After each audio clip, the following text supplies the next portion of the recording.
Welcome to the First Cut Podcast. I'm Rick Gehman, and this is your recap episode for this week's Shriners Children's Open. And joining me to break it all down, Greg DuCharme is here. Greg, I'm not going to reveal the winner yet, but we were in Vegas. We didn't get a playoff, and we actually got a runaway, a 4-shot victory out there. A little bit different than what we normally see. Right. In an event like this, where there's so many birdies out there, you just feel like it's going to get bunched up. And it was looking that way yesterday, heading into today. You had to scroll on the PGA Tour app a couple times to feel like, okay, this is where these guys probably can't win. So there was a big bunch up there who I felt had a chance coming into today. And what do you get? A runaway. He did not need all of these, but Sungjae Im, and it makes me so happy to say this, has won the Shriners Children's Open, a Sunday 62 in which, Greg, I don't know where to start. I can rattle off the fact that he went out in 30. He came in 32. He had a stretch from 6 through 13 where he birdied all but one. I'm not sure he hit a single bad shot on Sunday. I don't know. Like his approach into 18, where he left it to 25 feet, was like the worst shot he hit all day. Yeah, maybe the tee shot. You would know the hole better than I, but 15, right? Yeah. 15 was he kind of a low pull. He still made par, bogey free. And the cool thing about this round was we typically see Sungjae or see a guy go and shoot a round of 62 and they just light it up in a particular area on the greens or approaching the greens or something like that. But this whole week and this round was just really well-rounded for Sungjae. I wouldn't say he excelled in a particular area. I mean, maybe he excelled in every area, right? But he's 9th off the tee, 6th approaching the green, 13th around the green, 9th putting for the week. And it's just kind of everything worked, which is really cool to see and rare. Yeah, and very rare, and that's how you create a gap on the rest of the field, I suppose, like he did over the course of Sunday. This now his second victory. He won the 2020 Honda Classic, but more recently, Greg, and he talked about this in his post-round interview, he's made some changes. We know that he got a place in Atlanta. He got a permanent residence, but also switching to a new caddy, kind of taking fitness a bit more seriously, and he talked about the second win feeling like it was a lot harder than the first. The first was hard, but the second one, that validation win that we often talk about, out of the mouth of Sungjae Im, said it was much more difficult. It kind of reminds me of Collin Morikawa after winning the PGA last year, where he had a rough playoff and he didn't reset his goals. And you kind of reach a point where you don't know what to expect when you get out on the PGA Tour. And while he was a great player on the Korn Ferry Tour, I'm not sure his goals and his mindset was some of the things people are talking about now, being a best player in the world candidate. I think that's a little bit of a stretch right now, but there are a lot of conversations about this. Where does Sungjae Im fit in the official World Golf Rankings? But where is his ceiling? Where is his height? Is he the leader of an International President's Cup team? I'm not sure these kind of accolades and this kind of performance was on his mind when he first comes out on the PGA Tour. So then you get a win and it's a huge success. You win the Honda Classic and it's a big deal. And you wonder, okay, well, what now? I want to win on tour. I want to win on tour. I want to win on tour. I won on tour. Okay, well, what's next? If you're Tiger Woods coming out, or even a Collin Morikawa or something, and you win, you're excited because it's your first one, but there's so much more coming. And you're not trying to prove to yourself, can I win? You're saying, well, how much can I win? And I think that's a big difference. I'm not sure Sungjae was in that camp. I don't know that for sure, but that would be my guess. And that's what makes the second one so much harder. You almost have to reset. And you realize in the next week, okay, that was a great week, but it's hard to get in that spot. It's hard to get in that zone where everything's clicking on all cylinders and you're able to get the job done. I mean, there have been close calls and other great finishes for him, but you don't win.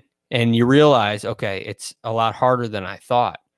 So very interesting to hear him say that. But I think fitness-wise, I think he looks great. He looks like he's in much better shape.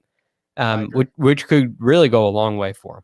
Yeah, clearly, the fitness is such a big part of golf now. Over the last 20 years, it was not. These guys take it much more seriously now. They're all legitimate athletes. I'm glad you mentioned that. I'm assuming what you're referencing is the comment that Trevor Immelman made as he was Yeah, asked about what the trajectory is for Sungjae Im. Trevor said he could be the best player in the world. Now, this is a guy who's been very exposed to Sungjae Im at the President's Cup in Australia. He's going to get an opportunity to do it again with now being the captain of that team. And I think I don't listen. If Sungjae Im becomes the best player in the world, that's great. The game is so deep. I think we're a little bit far away from saying something like that. But this career trajectory for Sungjae is best player on the Korn Ferry Tour, rookie of the year on the PGA Tour, now multi-time winner. And Trevor described him as a sponge, somebody who is always looking to learn more, to get better, and to improve his game. his attitude definitely seems to be in the right place, where it's constant improvement. I'm just going to go out there and play. It wouldn't surprise me if he won a major and was flying, public the next day, like we saw with Hideki Matsuyama. Yeah. Right? He seems to have that kind of personality, that kind of air about him, that kind of attitude about him, which is refreshing and nice to see. So here on the First Cut, we're all big fans of Sungjae Im. Especially you, Rick. I would say you're leading that. I have a that couple of camp. notes before we move on about that. Yes. So again, it's very cool to see, and he's really impressive. I do think it's a stretch to say that he could reach world number one with all the players that are ahead of him. I haven't seen the consistency out of him yet in contending week after week. And I think he might play too much. I think he may have to adjust his schedule and kind of model what he does after what most of these top guys do. Let's talk about that. There's a reason, right, that these guys play like 17 or 18 times and they don't play 33 times like Sungjae does, right? There's I assume a part of there's a lot of reasons, but I assume the biggest reasons are: one, you pick the events that you think are best suited for you, or the most prestigious, and two, it allows you to stay in essentially peak performance, be well rested, be ready to rock and roll every single time that you tee it up. Right. There's a recipe, and I'm no expert on this, but there's a recipe to reach world number one, and it comes from performing really well in certain events. And if when you look at Sungjae right now, playing in every event, he's trying to become the best player he can be, and he likes to play. And so, especially, I mean, you don't have a place to live. You're living out of a hotel, and you're a young guy just kind of getting your feet wet. It makes sense to do what he did. You just go play every week. Right. Well, I'm not going to stay in a hotel and have a week off. It doesn't make any sense. But when you start to try to reach the peak of the game, not just your personal peak, but the peak of the game, you have to target events and target your performance a little bit differently. And you got to point it towards majors. We talk about it all the time. Most players on the PGA Tour are not trying to peak for major championships. They're trying to peak whenever they can. They're trying to get their game to a place where they can win. And the week that it happens doesn't really matter. But there are a few near the top who play in events to get ready for other events. And so you'll see a common schedule, and it's typically some guys like to play 1 week before a major. Some guys like to play 2 weeks, take a week off, play. Some guys like to make a major their third week in a row. There's a recipe for everybody, but it's typically not just play every week. And for Sungjae to take the next step, in my opinion, he's got to use a little more strategy in his schedule making and schedule events for a purpose. And that'll it'll cut out some of those stretches where he's T35, T32, T23, T45. Right. The money is made on tour in the pop. The big event, the big performance, the top fives and the wins are heavily rewarded, especially towards the end of a season. And you have to manage your schedule that way. It's not a volume contest. And when he realizes that and shifts that mindset, and it's not like I'm playing on the PGA Tour, how could I say no? Which I understand. How could I skip this event? Yeah, I get it. But eventually I think he's got to adjust that a little bit, and it will help his performance. Two quick things. So you mentioned my love for Sungjae Im. Just love the game, love the guy. You know that I print his photo up and put it on my ball. That that graphic from the Tour Championship It's beautiful. a couple of years ago, right? So I lost some of those in like May or June at TPC Summerlin, and Sung Yil No found them and sent a picture to Sungjae, and I never imagined that was ever going to get back to Sungjae. So part one, I'm now saying that was ritualistic of me. I was spreading those Sungjae balls all around TPC Summerlin to ensure that this victory was coming. Can I take credit? Can I take credit? Absolutely, absolutely. I give it all to you. The other thing is, someone tweeted at me and said, I got a good look at Sungjae's ball, and it has a photo of Rick Rungood on it. If there's a caricature picture of you out there making some gesture like Sungjae, I have got to see it because that's beautiful. Man. It's amazing. The course was in phenomenal shape. Do you like that? So again, a very low cut line again. We saw that last year was historically low. With the way that the course kind of plays out, especially the last final 5 holes or so, there's a lot of opportunities out there. We talk about this all the time with birdie fests. Is this good because it allows? I feel like this allows more guys to actually win. Is that? Do you think that's it accurate? does? Yeah, I do. And the reason is there's a smaller difference in the skill requirement, if that makes sense. Where when you go play, let's say Riviera at the Genesis, and it's set up near major championship like conditions, and you get a winning score somewhere between 10 and 18 under par. The difference between a really good shot and a marginal shot is expanded. Where here, it's not necessarily that's not necessarily the case. So there's basically no rough. I mean, you could hit it. There were a couple spots out there where you hit it outside the bunkers and you end up basically in the fairway. The desert is, the desert also, it has a little bit of, it's almost like Pinehurst number 2, where you can be totally fine. You can hit it in the desert and have no trouble at all. It's like a flat, no lip fairway bunker. Right. You might even have a better angle, but then you could also get completely hosed there. But that's beside the point. Then you come into greens, you don't have a lot of wind, you don't have a lot of elements to deal with. And there are a lot of guys who can shoot really low scores on that kind of golf course. So the game isn't put to the test at the same level. But that being said, in order to win there are difficulties in winning an event like that as well. So yes, I agree with you. More guys are able to contend and compete. So it may not be the greatest separator of skill, but at the same time, because so many guys really have a chance, it's really hard to win. It's almost the opposite of what Brooks Koepka says about majors, how it's kind of easy. You chip away at the field because some guys just don't have the game to do it. Some guys aren't long enough to do it. Some guys they can't handle a major championship. And there's other guys that I'm just going to beat. And so he whittles it away and says, in a major, I got to beat 30 guys. In this event, you got to beat everybody because you don't know who is going to go out there and go crazy low. And you know that everybody can. So it's a big difference, but there are just different challenges.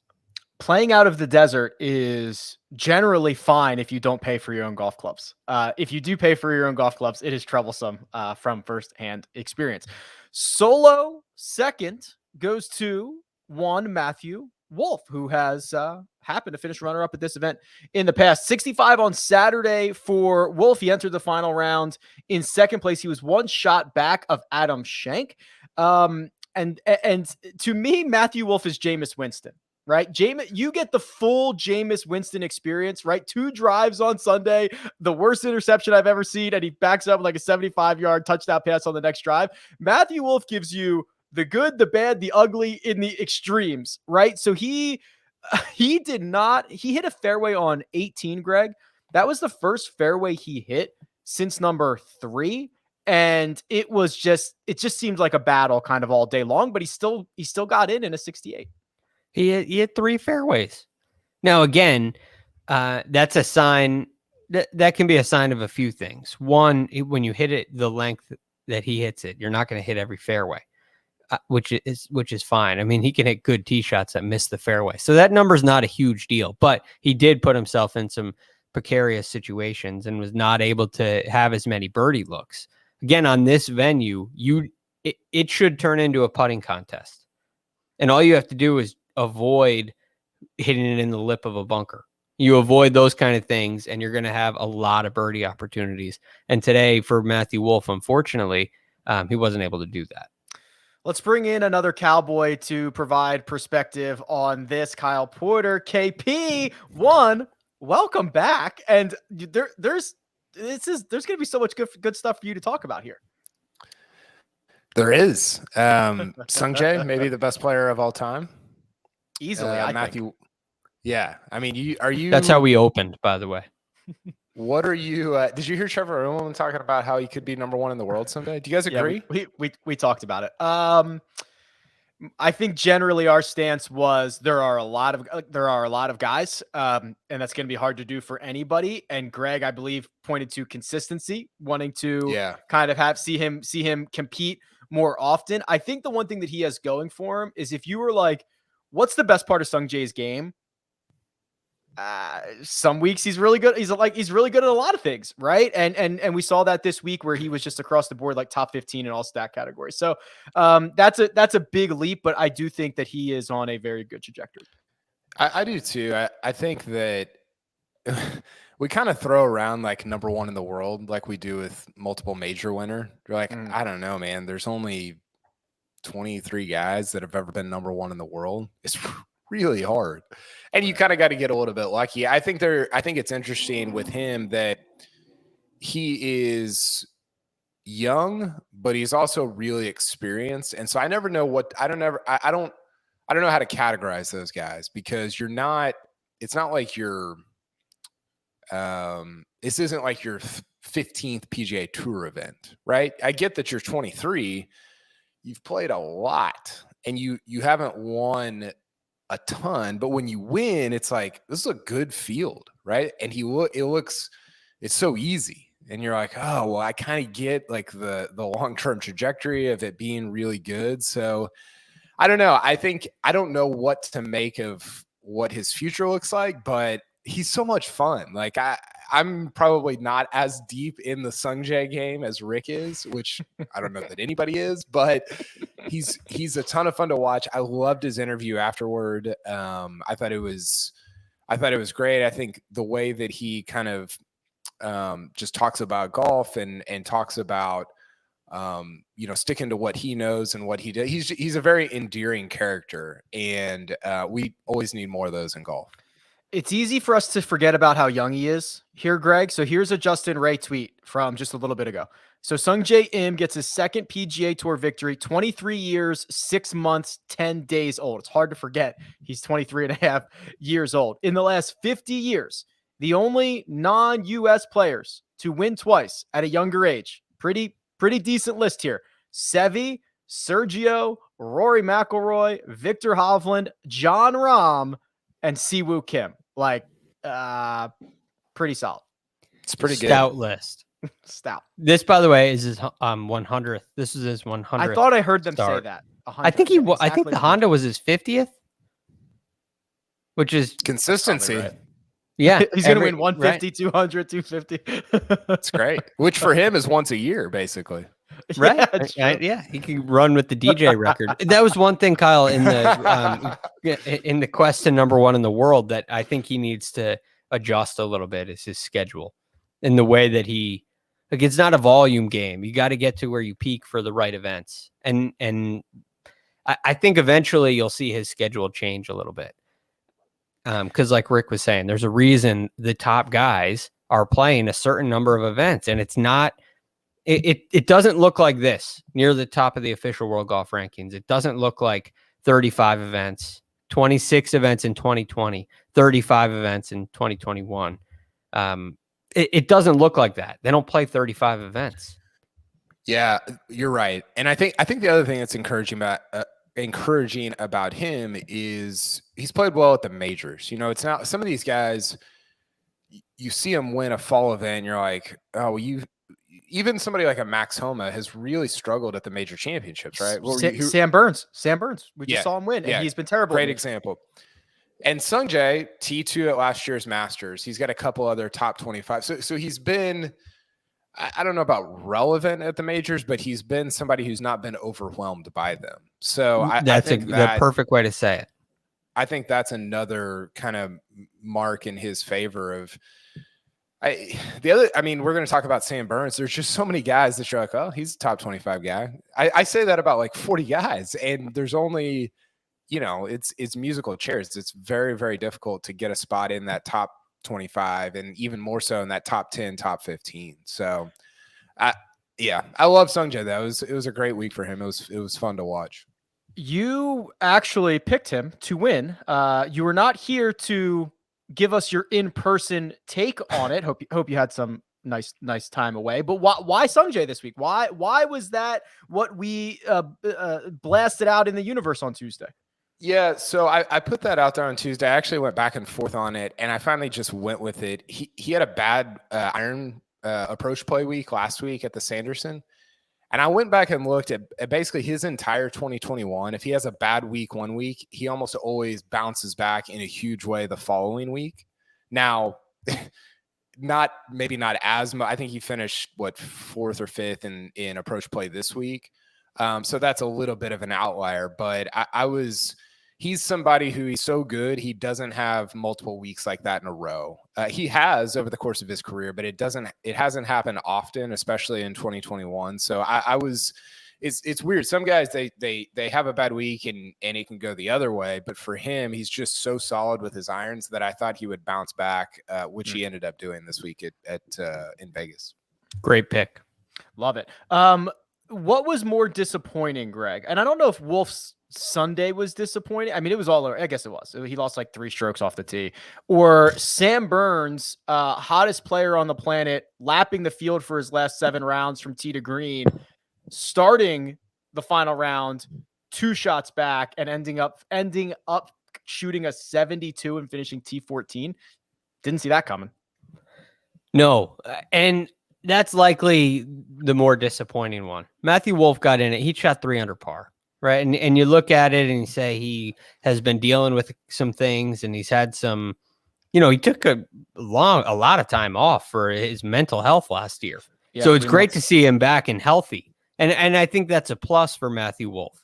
And it's a good sign. And it's great for Matthew Wolff. Is he leaving happy? No, he's upset he didn't win, of course. But I don't think it's that disappointing. But for Sam Burns, it's an all-around weak performance on Sunday, and you did it the week before. And so your anticipation going into the final round is really, really high. And to go out there and shoot over par and never get anything going and just kind of feel like you're stuck in the mud. I mean, he lost, I think, in every – I have it right here. Yeah, he lost strokes in every category on Sunday. That's a bad Sunday performance for Sam Burns. And so I think that's a little bit more disappointing. Although, I mean, it's due to happen, but it's more disappointing. This is what we saw at the beginning of the year, right, Rick? Whenever he goes out, what was it, Farmers? He was in that final group and 4 putts really on the first green. Yeah, not good. And there was one other event that happened in. Well, he had the Riviera lead until the back 9, and then it got away from him. Yeah, that was what I was thinking of. I don't know, man. He's playing so well. He's finished in the top 15, I think, in 4 of his last 6 events, dating back to St. Jude. He's really, I think he's setting himself up for what could be kind of a big time spring. Now, does he take advantage of that with wins? Who knows? That's very circumstantial, but he's kind of coming on, and he's another guy that he's not super, super young, but he's kind of in that phase where you can kind of grow a lot year over year. And I'm very interested. He's number 18 in the world. He's going to be ranked ahead. He might be ranked ahead of Rory McIlroy going into 2022. And I think that there's a lot of expectations that come with that. And I'm excited about what could happen for him next spring. I remember a conversation we had about his iron play and how we were talking about the ceiling of Sam Burns, like we do after almost every player wins. And we were looking at that iron play over his first couple of years, and he made a big jump from his first 2 years on tour to last year, where it became a strength. And the difference, as you pointed out, Kyle, was most of these other young stars have been elite iron players since they came out, and he took a big step there. So with Sam Burns, for me, I'm really interested to see if that what he did last year was something that he figured out how to do and is going to continue to do it, or if last year was just a really good year with iron play. And you win one of the first two events, whatever, 2 or 3 events of the season, and you can basically consider that 2021.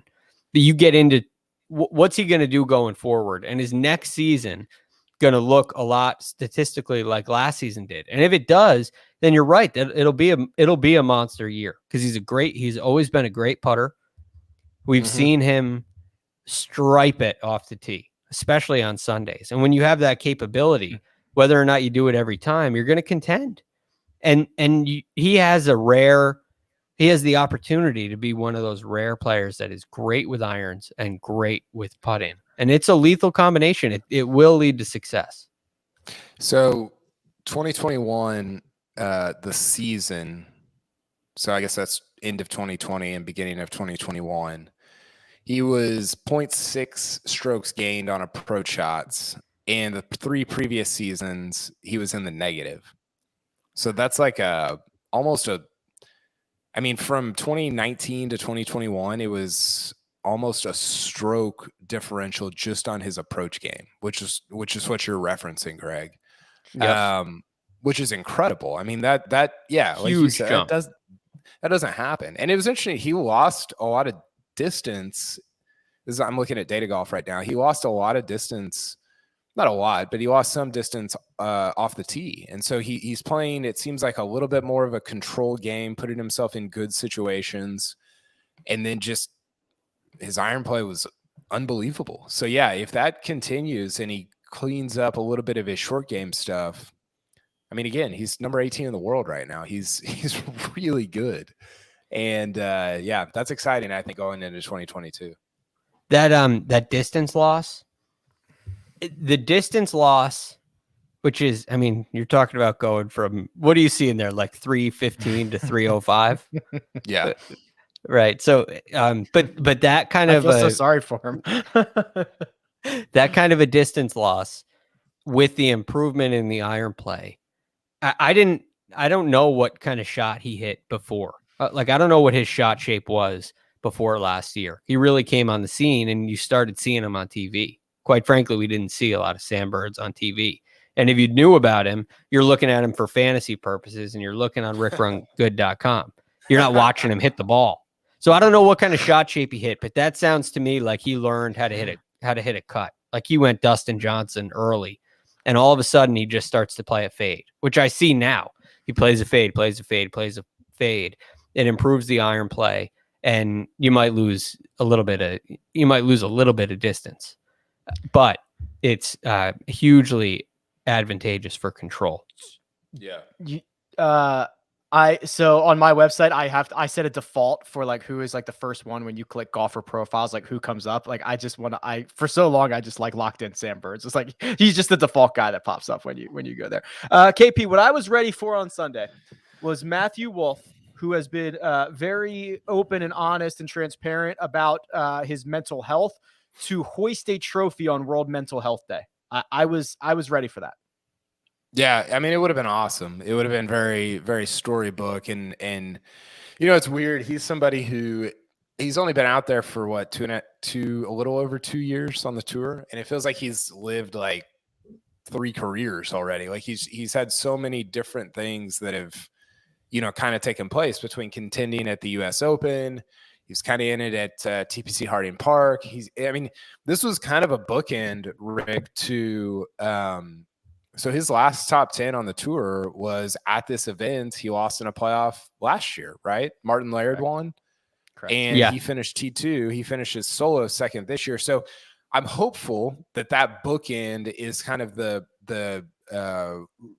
regeneration of like, okay, now he's I don't know what Matthew Wolff is going to end up being, but another guy that has top 20 talent, top 25, top 30 talent, if mentally he's engaged. And I think that part of golf it's so hard, it's so difficult, and you have to kind of learn it. And I don't know what has gone on there, but I'm hopeful that he has gotten at least mentally in a place where he feels healthy enough to go out and compete, because he's a guy that kind of like a Spieth or a JT or whoever, like when he's in it, that's exciting, right? Because he's unique and he's fun, and there's a lot of, I've been around him a little, there's just a ton of energy there. And I think that it comes through on TV. Like you just, I don't know, you just feel it a little bit whenever he's in the middle of things. So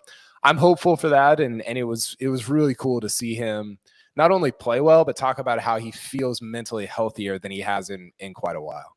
Yeah. We're obviously rooting for him, hoping, and he's played better a couple weeks now. So hopefully this good stretch continues for him. I've got some other topics to go through, but here are a couple nuggets real quick. Couple OWGR nuggets from Nosferatu on Twitter, who is just loving this stuff. Loves it. You know what? Get a passion for something like Nosferatu has go. for OWGR rankings. Yes. Love it. Right? He owns a niche. This is what, when people email me and say, hey, how do I get into this stuff?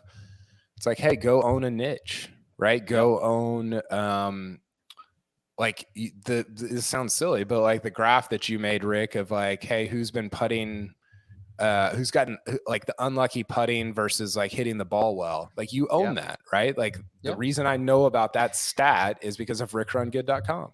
There's a guy who does he's a meteorologist who does weather for fantasy, like baseball games and football, and he's the guy. It's a niche. Yeah. Go get yourself. You're an expert. Yes. It can't be too small. You can't make it. I mean, weather for fantasy. Are you kidding me? Like that's extraordinarily small. And yet there's a guy. And it's awesome. Here are the nuggets. For the first time in 8 years, Gary Woodland, he gone from the top 100 in the official world golf rankings, and replacing him, I guess not, it's not like binary. He's not just like replacing Gary Woodland, but slipping into the top 100. Seamus Power. Let's go. Seamus has been on an unbelievable run. He won the Corn Fair, or no, he played well at the Corn Ferry event out here in May, went on that great run, won Barbasol. Now he's a top 100 player in the world. Could we have like a Shane Lowry, Seamus Power, Ryder Cup contingent in 2 years? Yes. No, the Irish contingent. We had to bring it up. It's never too early. Who's the third ranked Irish player in the world behind those two? Or actually, Harrington is probably ahead of. Hold on. Is probably ahead Lowry, of Power. What about Padraig? Oh, he probably is. He finished at like T6 at the PGA. I think it's T4. It's worth a lot of points. T4. Yeah, there you go. What is he? He's 4. Oh, I thought it was 40th. It's a week 40. I was like, oh my God. What do you got, Jacob? Anybody? We got producer Jacob trying to sort. He can't do it. Go to regions. Click on regions up there. There you go. Oh boy. Oh, you gotta scroll down to I. There we go. Shane Lowry, Seamus Power. Padraig Harrington is third. He's 174th. Then I got nobody after that. Niall Kearney. Paul Dunn. 408th. Yeah, it's top heavy from Ireland. Wow, Paul Dunn. He's impressive. I would. I mean, I guess I forgot about him off the top of my head, but he's impressive to watch. He almost won St. Andrews as an amateur. Yeah, he's got a sweet swing. It's so simple. I mean, professional golf is not easy. No. Yeah, and I misattributed Rory McIlroy. He's from Northern Ireland. It's been a long week. I tweeted out a thread after the Ryder Cup that said like 6 of the worst 7 players at the Ryder Cup were Englishmen, and I was including Harris English in there, and the other 6 were, or 5 of the other 6 were actually from England, but Rory was in that, and people were like, Rory's not English. I was like, yeah, I know, I get it, like I understand. It's a thing. All right, here's what we got to do. We got to talk about Phil, believe it or not. Phil Mickelson has made an outline. Yeah, we do. We are going to talk about Phil. We're going to go through our best bets. We're going to look at our one and done standings. But first, we're going to take a quick break and hear a word from our partners. And we're back. Phil Mickelson has done it again. He has won on the PGA Tour Champions. Now, his third victory, Greg, in 4 starts on the senior circuit. We talk a lot about like so-and-so is bridging the gap to the Champions Tour, right? Like when you turn 50, you're like, boom, primed and ready to go. But Phil is just winning at an unbelievable clip. I've had some pretty strong concerns for PGA Tour champions for their future because the players on tour now have earned so much money. Interesting. And you look at all of them. I mean, you just start to look at a player like Cameron Tringale. And now he may be a bad example. What I thought you were going to pick. but he's a guy who hasn't won on tour. He's a very good player, but you could call him a journeyman. You could call him a PGA Tour journeyman. And he's made like generational kinds of dollars. And everybody, it seems like everybody out there who has played a significant career on the PGA Tour has that. And they have this retirement fund that comes in. And there's so much good. And the game has also at the same time gotten really physical. And it's become a real challenge in the fitness world. And health has become a big concern. And you wonder how many of these guys are going to want to travel when they turn 50? Or are we going to start to see careers shorten? So I think it's important that Phil plays because Arnold Palmer is somebody who really got that tour going. And some of those stars, the original champions, brought attention to it. And they made it a real thing and they made it highly competitive. And if you don't get some of the big stars who are truly champions from the PGA Tour, then you run into some trouble. It becomes something that doesn't draw any attention. You don't want to watch guys just kind of sail out of their career who you've never heard of. But when it's Phil, we want to watch Phil. So it's so important that he goes out there and plays. And I hope other guys, even if they don't need it, follow suit and it kind of stays in business. So Phil's an important piece for the Champions Tour in my opinion. Yeah, I think he is. I also don't know if Phil's tough because he's a little bit of like a sociopath when it comes to competitiveness, right? Like it almost doesn't, like he would just play like anything, right? And so I think it matters that Phil plays, but I think it also matters that guys like Furyk and Stricker and these guys that are kind of also made a ton of money, but are maybe not as like psychotic competitively as Phil, although maybe they are. I don't know, but they're not as outward with it. For sure. And so I think it matters that those guys alongside Phil, and obviously Phil's like the marketing tool, but I think it matters that all those guys from that generation, you're seeing them kind of graduate into that. I did see a thing on Twitter, like, is Phil the best over 50 player of all time? Which, he's 3 for 4 in terms of Champions Tour wins, but he also won a major at age 50, which is insane. So I think you can make the case that, like, even though he's only played in, 20 events as a 50-year-old, like, or probably more than that, 30 or 40 on the PGA Tour and PGA Tour champions, that he's maybe the best over 50 player in the history of golf, which is kind of funny to think. Who are the other options? 51. Longer? Sam Snead. Longer? Sam Snead. Oh, Sam Snead. It is Longer. It is I mean, yeah. Longer's Fred Couples been great. Yeah. And they do try to, there are some concerns and they do try to work on that, Greg. Like they don't play every single week. It's only 3 rounds and no cut. I think for the majors, they go to 4 rounds, but they do. You're right. They do try to figure some stuff out. The ladies, how about this? Jin Young Ko. She's unbelievable. Goes wire to wire at the Founders Cup. Ties Annika's record with 14 consecutive rounds in the 60s. And this is like a Tiger thing, Greg. When you are in like the short list of Tiger stats, or you are on the short list of Annika stats, you are doing unheard things in your sport. 14 rounds. you're talking about, I mean, unless she's playing the Shriners, she's making the cut in all those events. So, it's three straight events of all 4 rounds in the 60s. That is really high level golf. Whatever kind of golf course setup you're playing, your bad day is 69 or 68 or who knows what, but really, really good. So it's an extremely deep talent pool on the LPGA tour as well. And they know how to score. They know how to go shoot low numbers. And she is right up there with the best of them. So it's cool to watch someone playing on a hot streak like that, because it's just such high quality golf. Quick glance. One player in the field from the Shriners shot in the 60s both rounds and missed the cut. So a lot of guys shot like 68, 70, missed the cut. Right. JT Poston shot a pair of 69s and missed the cut. That's last year. You could shoot a pair of 68s and miss the cut. Yeah, it's wild. It's crazy. I got an LPGA stat for you guys. Okay, I have one more for you. You go first. Okay, so how about this? 9. How many majors does Jin Young Ko have? I literally just closed it. I didn't know you were going to ask me that. I don't know. I can find out for you. 2. She's got 2. Okay. So 9 of the last 10 major winners on the women's side are first-time winners.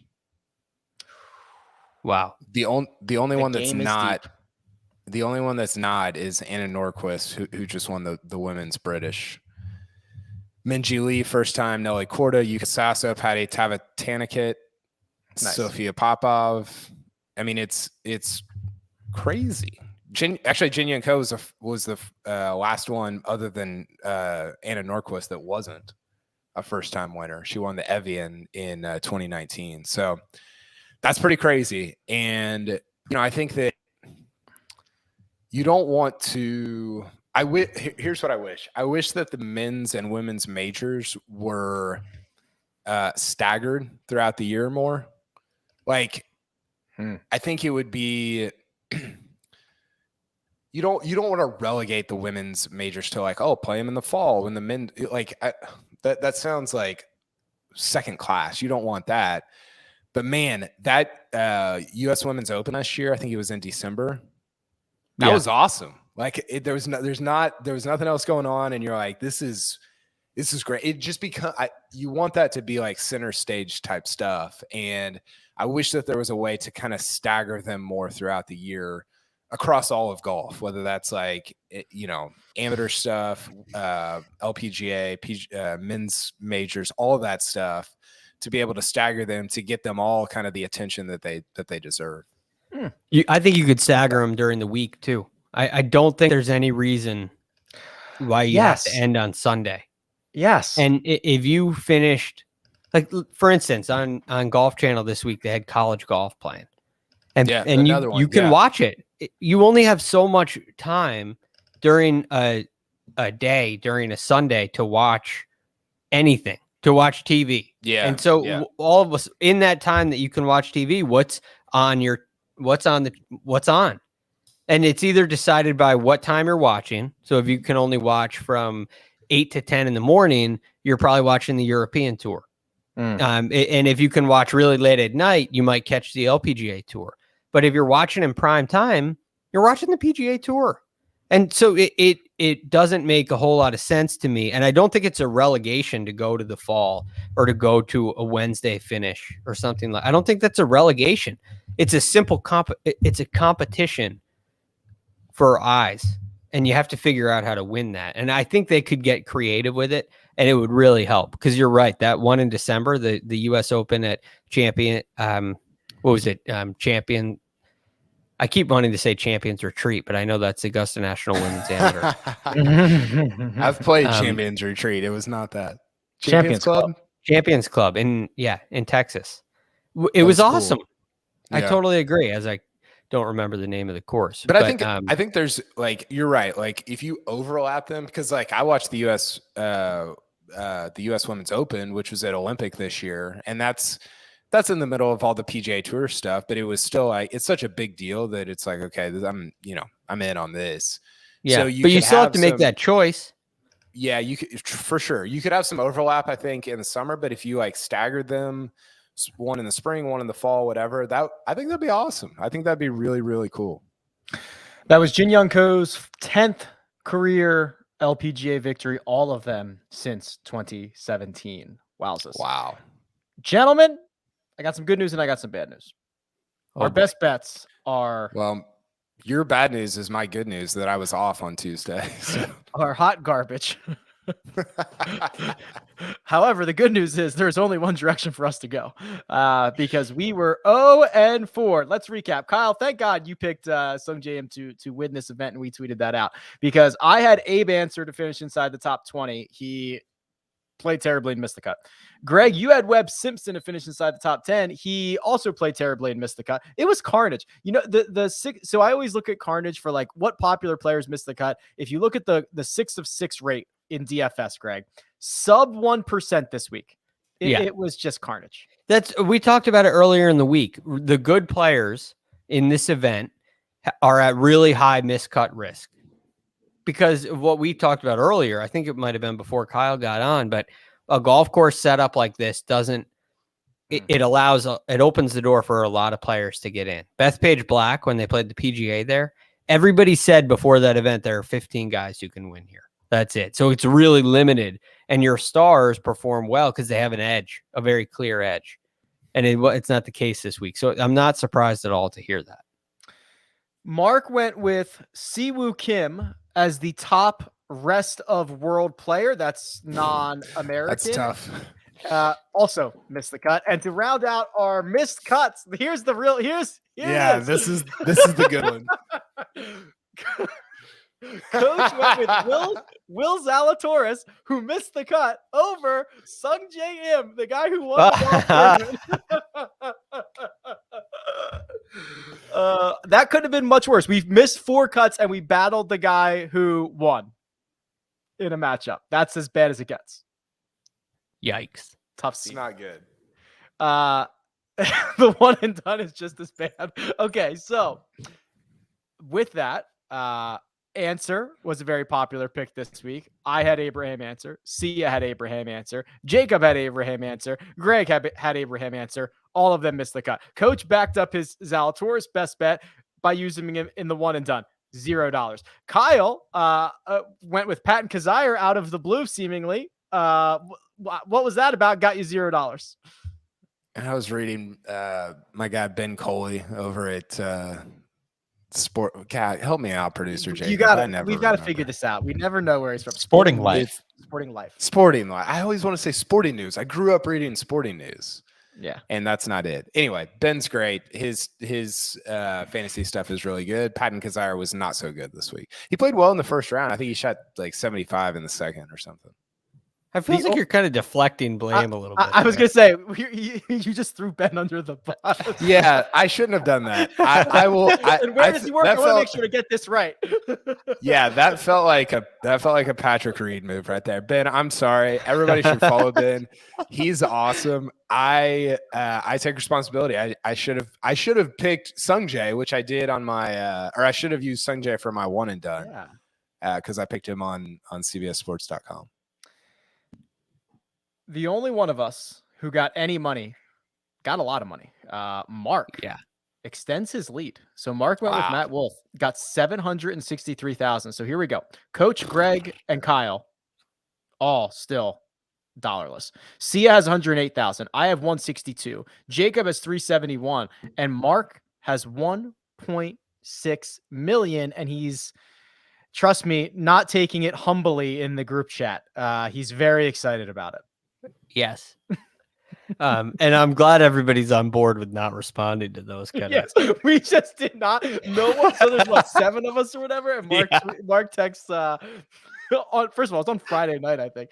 Any update on the one and done? As we all missed the cut, and he has Matthew Wolff, and no one replied to it.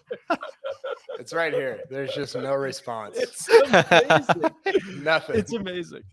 That was a good move by everybody. Yeah. So I'm glad we're all on the same page there. But this is ugly. So that's all I'll say. My buddy listens, and I was telling Greg this earlier, Kyle. He's like, the best subplot that's going on is that Coach still has $0 after being in the basement all last year. and also like changing the rules and being like, I'm going to come out and lay the smack down, he's still dollarless. We should have given him $1 million to start this year also. Even though he didn't miss any of the season. We were trying to figure out, I said, unfortunately, everybody gets paid next week. So he's gonna get on the board unless we were trying to figure out the scenario. Like, okay, so we don't do alternates. So what would have to happen is coach picks a player at 5:30 on Tuesday, and then like 3 minutes before their tee time, they WD, and coach has that guy and gets $0 for it. Can't let his back locks up or something. For anybody. So yeah, I don't know who he's going to That use. would be tough. Otherwise, he's getting on the board next week. Because we learned from Daniel Berger, once you hit your first tee shot, you get paid. Yeah. Well, fortunately for Kyle and I, we're all getting on the board next week. Yeah, coach is providing a lot of cover for you too. For sure. Yes. It's not been good. And he deserves it. I mean, look, we have a little bit better history over the first 2 seasons. Yeah, benefit of the doubt. This is what we always talk about with guys. Do you get the benefit of the doubt? Craig and I have earned it over sort of. I agree with fourth. that. Yeah, well, we had a chance to win going into the Tour Championship last year. Yeah, for sure. I won the first rendition. So, I mean, I kind of feel like myself right now, as disappointed as I am, and I can't believe there's a 0 next to my name. I feel like I made one bad pick. Again, hard to say with $0 still on the board. the other but I also feel like I got to get my NFL analogy in. I feel like a football coach who won a Super Bowl, but they haven't had any success after, and you kind of get 4 years. They give you, it's like you're not going to get fired inside of 4 years after winning a Super Bowl as a head coach. So I feel like I'm kind of on that run right now, but you might be good. Ed Orgeron from LSU. Oh yeah, that's a great comparison. You're 3-3. You won the title 2 years ago. Right, living on that. And you're taking heat. Joe Burrow's playing in the NFL. You don't know what to do. Yeah, and his best receiver was on your team, Jamar Chase. It's a lot harder when you don't have Joe Burrow. I've heard that might be. He was pretty good. Week 1 in Vegas in the books. CJ Cup Summit Club next week. I'll be out there. I'm gonna try to walk the course on Tuesday and figure out what the heck's going on. What was your big takeaway from this week being out there? Give me give me a nugget. It doesn't even have to be just behind the curtain, but just what did you glean? What did you pick up? It is a couple of things. If you want to get up close and personal to the top athletes in a sport that you love, going to golf tournaments, and especially going on Thursday and Friday, if you can swing it, is second to none. I mean, it's so good. And it's so different in person than it is on television. That's kind of part 1. Part 2, I mean, I love that course, and I love the way I just love the way it sets up, where there's a lot of opportunities down the stretch, and then 17 and 18 can kind of bite back a little bit, and it's always in great shape. But otherwise, there's not much defense, as long as you stay out of the desert and as long as you can be a little creative around the greens, you're going to be just fine. But I love going to golf tournaments. Yeah, I think it provides good context for all the stats we talk about, right? Because you can go ahead.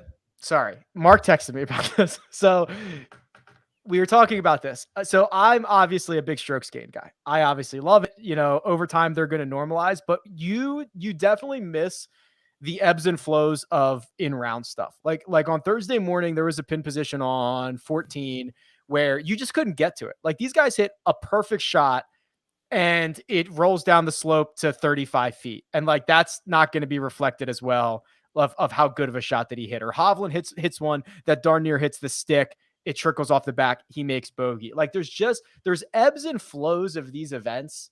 Like when these guys get going, that are going to be so hard to quantify without seeing them. And that's the thing about strokes gained is not perfect. No, it's not perfect. It's just the best we have. Yeah. And so it is very good. And I do think it paints a really good story, but it's not perfect. And that the actual outdoor environment of the game is largely the reason why. Well, and I'm curious about how much, because I know the strokes gained is both simple and complex, and I think the complexity comes in where I know it gets normalized to a given week, but does it get? And maybe I shouldn't be asking this publicly because maybe I should know it, but like in a situation like that where you can't, like if you're within 20 feet of the pin, that's a great shot. Does it get normalized to that hole against the rest of the field, if that makes sense? So are you comparing, hey, you're 20 feet from the cup, that's bad compared to all the data that we have in the history of the PGA Tour, but it's actually good compared to this week in this field and that pin? I don't think so, because I thought maybe it does, but I know that and they've been talking about this for a while, but strokes gained V2 version 2 is supposed to be more topography and like all of that stuff. Like green side 5 yards away from the flag, that could be anything, right? It could be a straightforward pitch up the hill, or it could be the green's over your head and you're just dead. So apparently, strokes gained V2, whenever that comes out, maybe the next 20 years is apparently going to take into account topography. But I do think it. Oh, go ahead, Kyle. No, you go, Greg. I just when the whole field has to handle a situation like that, this is the beauty of strokes gained and why it's so good. There are situations where it doesn't work, but it does. It gets averaged out because everybody deals with it. So that shot to 20 feet there might not get reflected the proper way, but everybody goes through that.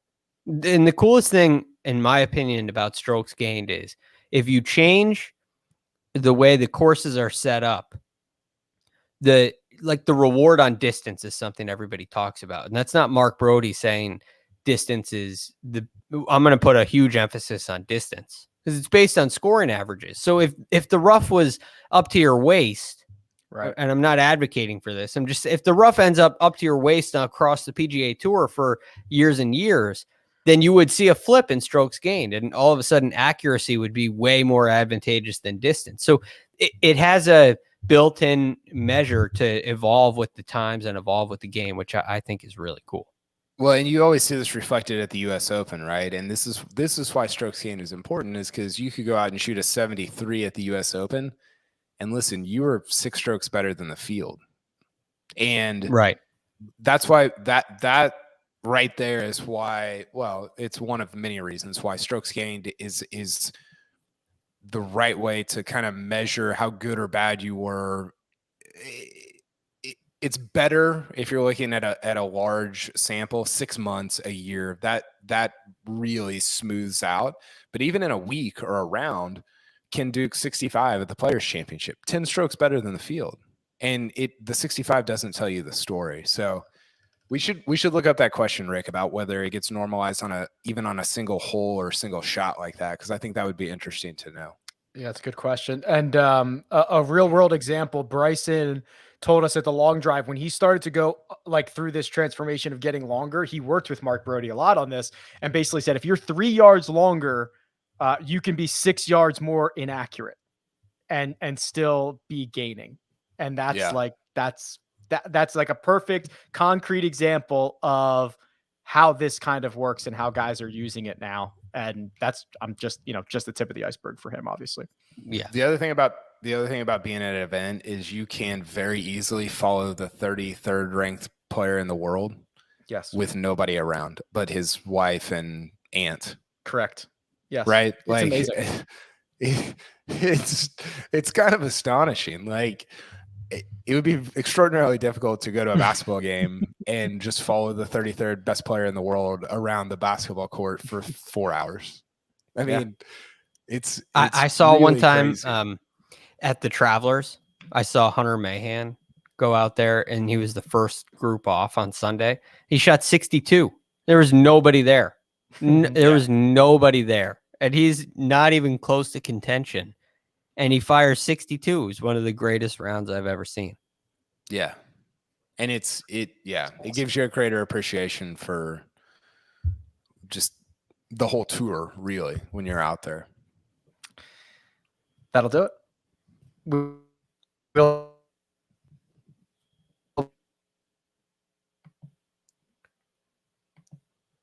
Wow, this might be Okay. tough, Cut Greg. the We hard might, work. we might.